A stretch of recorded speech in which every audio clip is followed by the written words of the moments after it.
Bonjour, et déjà merci d'avoir accepté de venir sur le plateau d'Instant Court à l'occasion du festival du court-métrage de Clermont-Ferrand.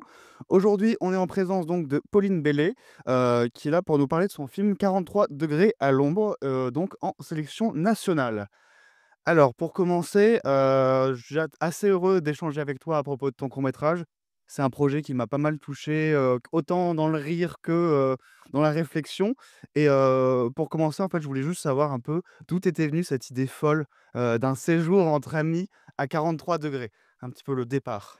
Bah, le départ est assez simple, c'est que j'avais fait un premier film, un premier court métrage près, 1 an avant de tourner celui-là et heu et j'avais constaté, les points de blocage un peu sur les courts métrages, notamment le fait de trouver un peu les décors, adéquats et là, j'avais envie d'un court métrage qu'on puisse réalisé de façon assez, confortable et donc en fait, j'ai commencé par déjà, partir d'un décor qui est la maison de mon père en Bourgogne, donc dans laquelle on a tourné et en me disant que ce sera du coup plutôt sous la forme, d'un huis clos et donc de ce décor forcément découle pas mal d'histoires parce que c'est une maison dans laquelle j'ai passé beaucoup de temps, d'été aussi, de vacances entre amis, enfin voilà et donc en fait, j'ai été un peu extraire aussi, plein de choses qui me font écho à cette maison-là. Donc il y a l'idée des parties de cartes, même des petites choses qui paraissent, un peu anodines dans le film, mais le côté un peu, bilboquet, soirée d'été, plus ou moins étrange sans que ce soit, non plus, une grosse fête, mais vraiment cette ambiance de comme ça entre peu de gens dans un même lieu, qu'est-ce qui se passe à l'intérieur, quoi? Donc c'est un film qui est assez personnel, d'un côté. Ouais, il est pas du tout, il y a rien d'autobiographique, c'est vraiment plus des éléments et puis après je viens dérouler des fils, à partir de ça. Mais du coup, il y avait aussi cet espace, salon, salle à manger, cuisine qui est tout ouvert donc déjà ça crée un peu une gymnastique quoi dans le scénario et dans les scènes que j'avais envie de développer.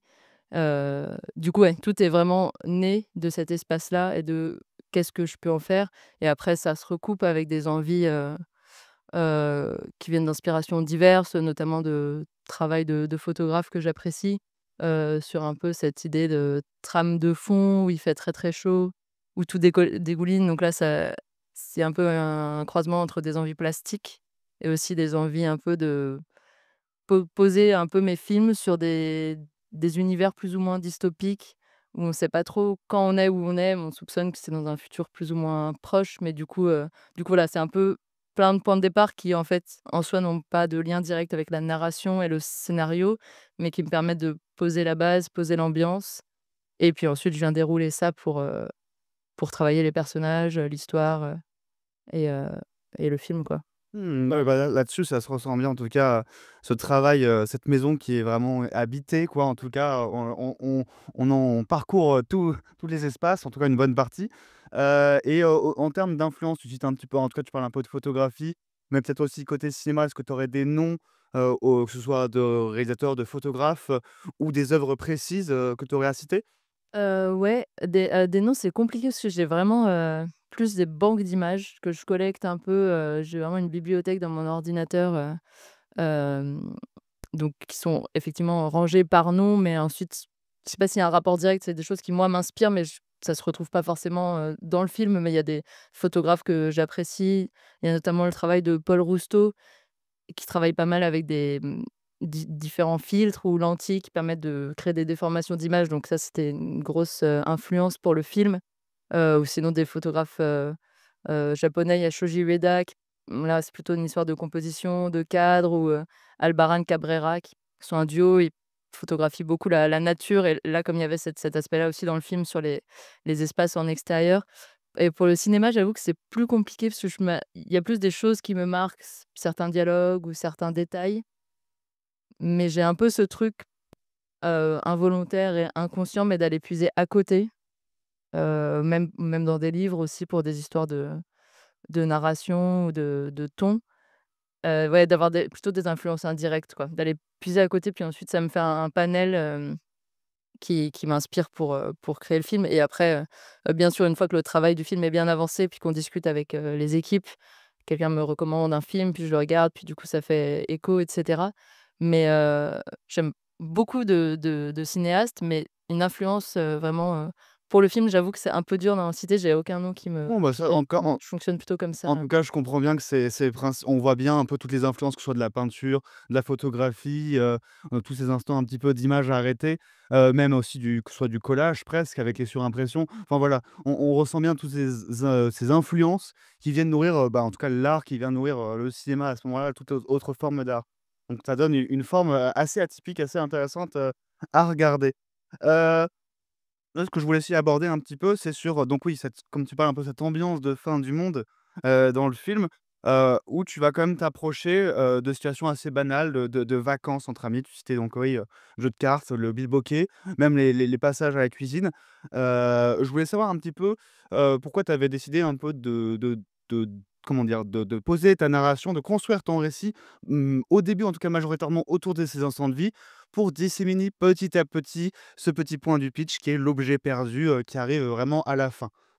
Bah, déjà, c'est un truc que j'aime beaucoup dans le cinéma, c'est l'idée un peu d'égarement, de sortir un peu de la ligne directrice, du film et qui permettait de creuser aussi les personnages parce que j'avais cette envie-là aussi de groupe, mais que dans le groupe, faire, enfin réussir à faire exister chaque, personnage et chacun à leur donner un ton, une identité dans le film. Donc déjà, ça permet de creuser ça et non, c'est vraiment quelque chose qui me plaît, en fait, tout simplement de vraiment être pas seulement dans la ligne directrice d'une narration, mais avoir tous les à côté qui permettent de poser une atmosphère. C'est, je pense, aussi une question de travail de rythme. C'est ça qui permet aussi de pénétrer dans l'humour notamment, parce que l'humour, c'est beaucoup une question de rythme et donc j'avais cette, volonté-là. Il y a même beaucoup de scènes, enfin, sur ces choses un peu de mimique du quotidien et tout qu'on a enlevé, enfin beaucoup de plans qu'on a enlevé pour garder vraiment ce qui permettait de poser une ambiance, faire durer aussi le début sans trop qu'on sache où aller, même s'il y a des indices qui sont de plus en plus présents au fur et à mesure et heu et voilà, non, je pense que c'est ça principalement. C'est un travail un peu de oui, de se poser des situations, des moments un petit peu même des fois de un petit peu, venir twister un peu la réalité, je pense à cette tasse, complètement fondue. En tout cas, dès que ça apparaît un peu ces éléments-là, ça vient un petit peu, marquer un peu notre attention. On cherche un petit peu à retrouver les détails dans l'image, donc ça devient limite, enfin, c'est assez ludique finalement comme visionnage.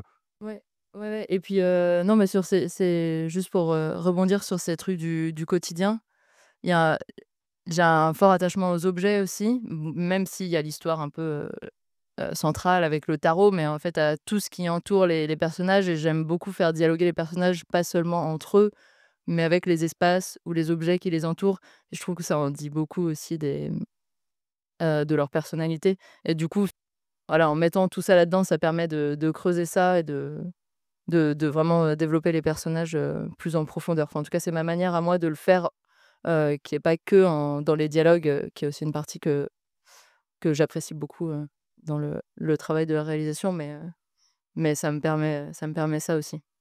Et bah, justement, ces personnages, moi, c'est, quelque chose enfin, c'est un peu voilà, le centre névralgique un peu du film, ce groupe, cette bande d'amis, la chose qui m'a marqué, c'est que dès le début, avec ce coup de téléphone, en fait, ils sont surtout les mecs d'ailleurs, en tout cas, c'est un peu le ressenti, ils sont tous traversés un peu par des angoisses, profondes, un peu des angoisses différentes.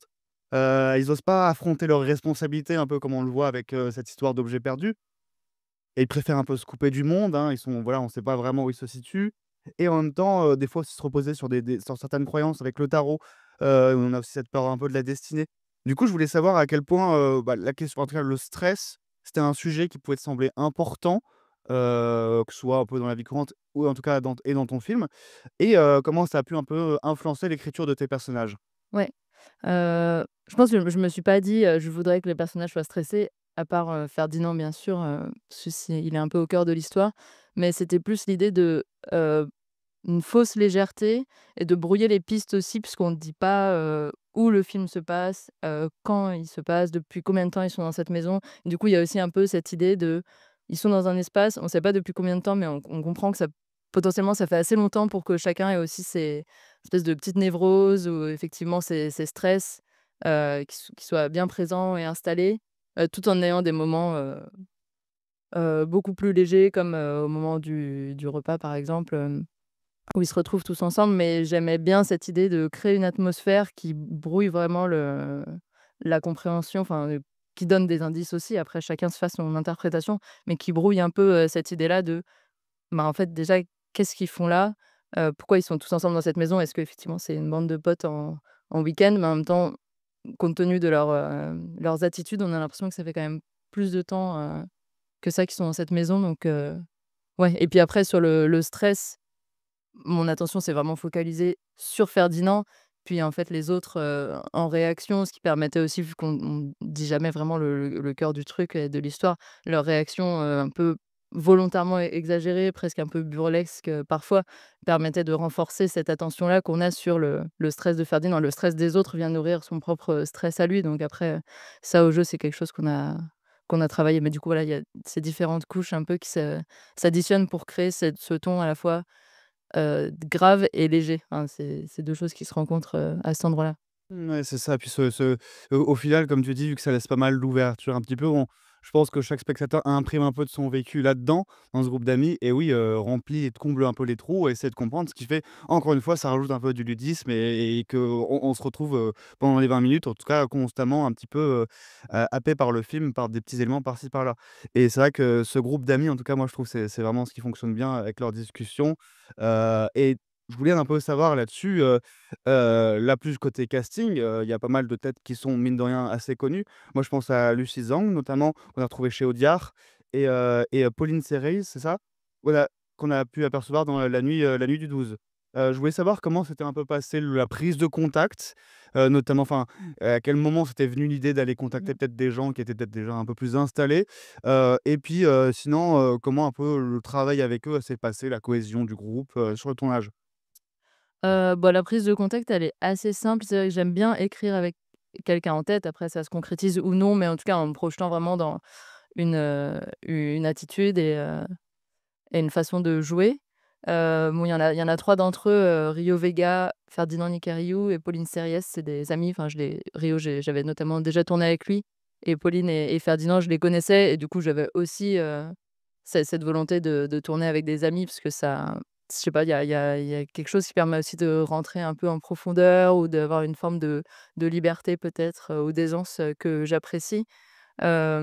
Ensuite, Blandine, Madec, je l'ai vue dans le court-métrage de Valentine Cadic, Les Grandes Vacances, et j'ai vraiment, adoré. Je l'ai contactée, sur Instagram. Enfin, ça, c'était un échange, assez simple. On s'est rencontrés, puis ça l'a fait. Et Lucie Zhang, effectivement, je l'avais vue dans plusieurs films, et là, on est passé par un circuit plus classique de contact, via son agent. Mais du coup, c'est vraiment les 5 personnes, auxquelles j'ai pensé. Il y avait un sixième personnage, mais qui a disparu après, à l'écriture. Mais en tout cas, les 5 personnes, pour lesquelles j'ai écrit, en fait, et bon, il se trouve que ça s'est fait, avec eux, donc c'est super. Mais heu, mais voilà, ouais, vraiment. Et puis ensuite sur le travail, avec eux, on a fait pas mal de répètes plutôt informelles, mais en tout cas de moments d'échange où on fait des lectures du scénario et tout. Et ensuite c'est vraiment individuel. Enfin, ça dépend vraiment des comédiens. Il y en a qui ont une ligne, très claire et qui suivent leurs répliques. Je pense, je sais pas, au personnage de Pauline, par exemple. Et puis, Blandine, qui vient plutôt du théâtre, aime bien avoir des moments d'impro. Du coup, en fait, ça, c'est quelque chose qu'on a débloqué en répète, et où moi, ça m'intéressait vachement. Donc on a vachement développé ça ensemble. Moi, je lui raconte des histoires, puis ensuite elle les retranscrit, mais des choses qui sont pas écrites, à la virgule près, comme dans le scénario. Et du coup, je pense que ces moments de répétition plus ou moins, protocolaires, mais qui étaient quand même très, vivants, ont permis aussi de créer un peu la cohésion du groupe qui se ressent dans le film. Donc après, sur le plateau, comme c'est un court métrage et que le temps est assez, compté, c'est vraiment c'est ce travail en amont qui nous a permis sur le plateau d'aller, de savoir directement où est-ce qu'on voulait aller pour chaque scène, dialoguée, quoi. C'est ça, c'est la un peu ça a permis de développer, enfin les affinités, certaines affinités étaient déjà présentes, donc en plus de ça et puis avec l'improvisation, ça permet de développer un peu les personnages et que chacun un peu, se les attribue quoi, se les vive le personnage, ouais. Et en tout cas ça se ressent, ils sont chacun, tous bien définis, on s'attache tous à eux donc là-dessus c'est une belle réussite. Et un autre point qui est une belle réussite du film, c'est tout ce qui entoure l'esthétique, donc qu'il s'agisse de la couleur jaune par exemple qui est assez omniprésente, les objets qui fondent, voire qui évoluent pour certains, je pense aux tableaux par exemple, et un peu les différentes tenues, qui sont quand même toutes, très, très, visuelles en tout cas, sont toutes, très marquées. Je voulais savoir un peu, quelles ont été les réflexions derrière la plastique un peu du film et la conception aussi un peu?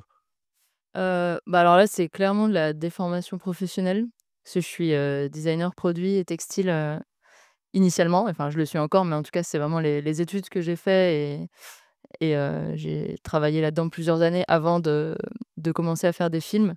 Donc c'est quelque chose que je conscientise même pas, c'est vraiment quand j'écris le scénario, je pense aussi en images et c'est un peu ces choses-là qui viennent se croiser et qui permettent aussi d'avoir un impact sur la narration. Enfin, par exemple, tu parlais de la tasse, tout à l'heure fondue. Enfin voilà, c'est tous ces petits détails qui m'importent, beaucoup et hem et après du coup, là, le gros taf, c'est vraiment de travailler avec des gens avec qui je peux aussi échanger de façon assez libre et avoir un un peu presque, pas la main dessus, mais en tout cas, quand j'échange avec la déco, avec, les costumes et tout, j'ai déjà une idée très, très précise, voire déjà des dessins, des planches d'ambiance enfin, plus développées que juste des images de référence, quoi, sur, sur ça. Mais du coup, c'est mon métier, donc c'est vraiment quelque chose que je fais sans me dire: «Tiens, je vais faire un film, très esthétisant avec un gros taf sur les décors».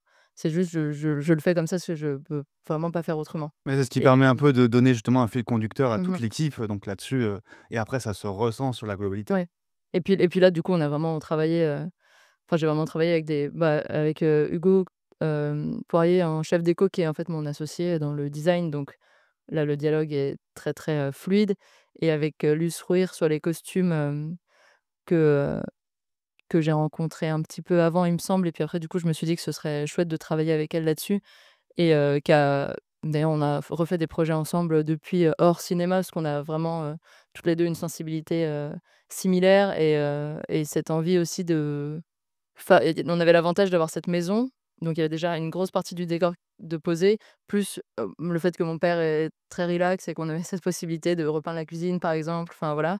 Du coup, il y avait toute cette base, donc après, c'était vraiment comment, avec cette base, on vient greffer de nouveaux objets pour vraiment, créer l'ambiance du film et comment ces costumes peuvent dialoguer avec cet espace-là. Donc en fait, c'était vraiment un travail de groupe après là-dessus, puis après avec l'intention de toutes ces choses qui se déforment, qui viennent aussi je me suis dit: «Bon, bah, du coup, le motif de la ligne, c'est vraiment trop intéressant» parce que c'est vraiment là qu'on peut, voir un peu constater un avant-après, en tout cas, dans le film. Donc après tout ça, ça vient un peu naturellement aussi en lien avec le scénario et la narration, quoi.